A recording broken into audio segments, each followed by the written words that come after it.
Thank you very much, Taras, for the nice introduction.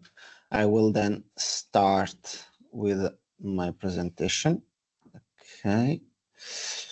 So, good morning, everyone. I will talk about this discussion on GeoSim project. So, from heart to industry, geothermal solution for sustainable heating and cooling.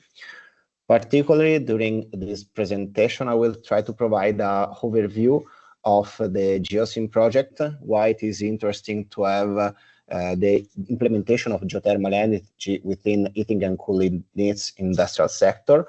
I will show you the solution. So the high temperature heat pump and injector cycle working with water as working fluid, showing you the case studies and trying to draw some conclusions. First of all, it is interesting to underline that almost 1/5 of the European provinces exhibit suitable geothermal condition for medium temperature applications, so in providing heat for industries. Obviously, this kind of heat is not suitable for all of the thermal needs, but there are some technologies that could improve this heat and provide it at the right temperature for the integration of industrial processes, such as high temperature heat pumps.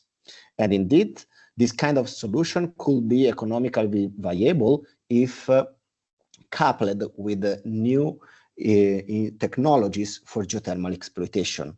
So we can estimate that the industrial demand could be partly be satisfied by this kind of solutions. And there are lots of industrial potential that could be exploited. Particularly, we can see in the literature lots of works like the one from Wolf and Blesch or Kosmadakis and Marina that estimate the picojoules of energy consumption from thermal processes. Thermal processes lower than 100 degrees Celsius or in the range between 100 and 200 degrees Celsius, which are the one that could be directly sourced by geothermal energy or upgraded from thanks to a high temperature heat pump. Indeed, there could be a nice sector coupling between geothermal energy and industrial processes. Particularly, there are lots of industries such as paper, food and beverages, chemicals that requires temperature between 80 to 200 degrees Celsius. And this could allow the utilization of high temperature heat pumps or normal heat pumps as key technology for the enabling of next generation and fossil fuel decarbonization. So this kind of issue is what we want to try to solve, or at least to think, in GeoSim project. GeoSim project aim is to develop an integrated solution that harness the geothermal energy. Particularly, we have got a geothermal source at about 120 degrees Celsius and upgraded it with a high temperature heat pump and also provide cooling for chilling at about 12 degrees Celsius.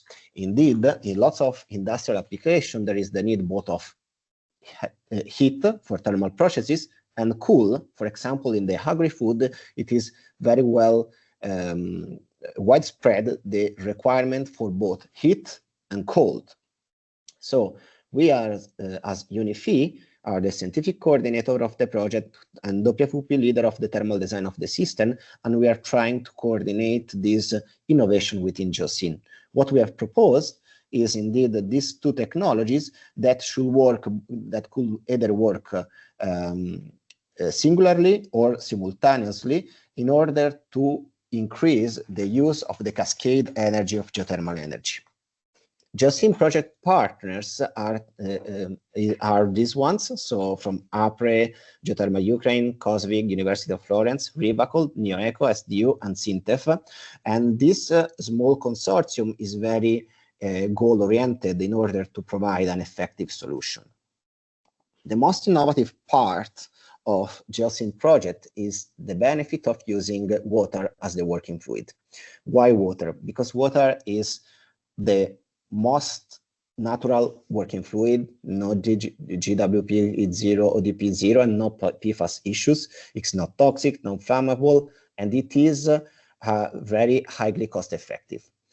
Moreover, it has a very high potential because, for example, the latent heat of condensation at 25 degrees Celsius is 14 times higher compared to R134A. Obviously, not all of the sparkle is gold, and there are some issues with water, and specifically the high specific heat ratio, the very high specific volume of steam, and the normal boiling point of 100 degrees Celsius.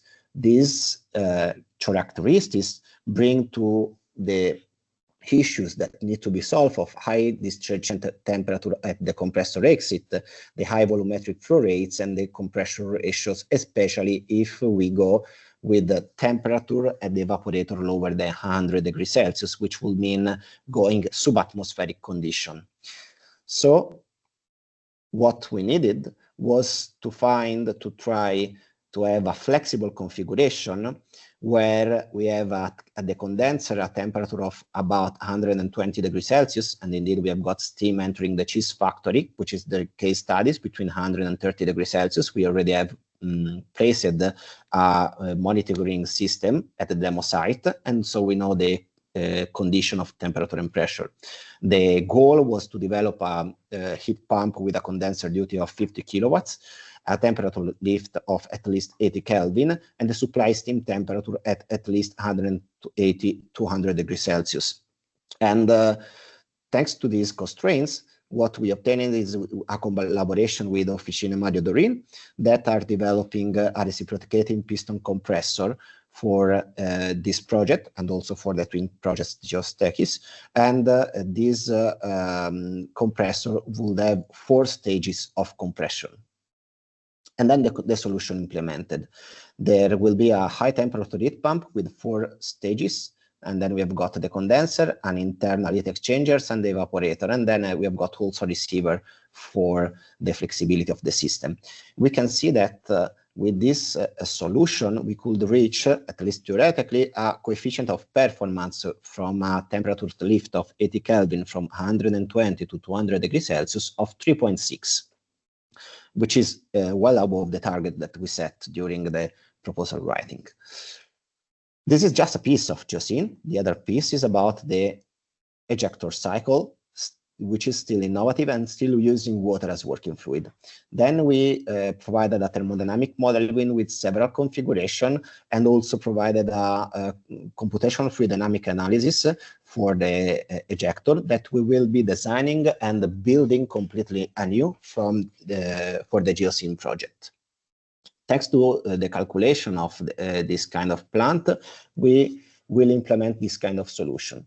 So an evaporator where there will be the direct injection of the water. There are 2 cycles, motor cycles, let's say, where the heat is, the water is converted in steam and then provided to the ejector, and then the refrigeration cycle, which is this part where the cooled part will go to the case studies, basically speaking.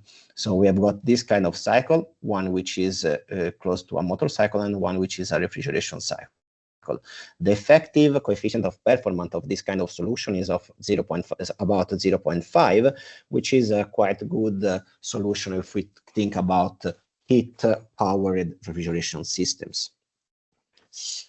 And then we have got the case studies. We've got a real case studies, which is the San Martino dairy factory, which is this one, which is very close to the Enel Green Power plant, Nuova San Martino. And then we have got a steam pipeline that provides heat directly to the cheese factory. And then we will be able to upgrade this heat and downgrade it to cooling requirements through the innovative geosyn solutions. Furthermore, thanks to the work of all of the consortium, we also found lots of several case studies where the application of the high temperature heat pump, but also for the cooling system, could be exploited, like in the food and beverage, pulp and paper, textile industries, and then we can see the level of heat temperature required that could be covered by the geosyn solution. So I want to try to draw my conclusions, and particularly geosyn tries to demonstrate the viability of medium-grade geothermal heat in order to provide both heating and cooling for industry. The innovative part is the utilization of R718 water as working fluid, both for the high temperature heat pump and for the cooling cycle, which are totally heat-driven, and both technology are showing potential for the coupling with the industrial sector, and are especially effective where the concurrent heating and cooling are present, so paving the way to an energy efficient and decarbonized manufacturing. Thank you very much for your attention.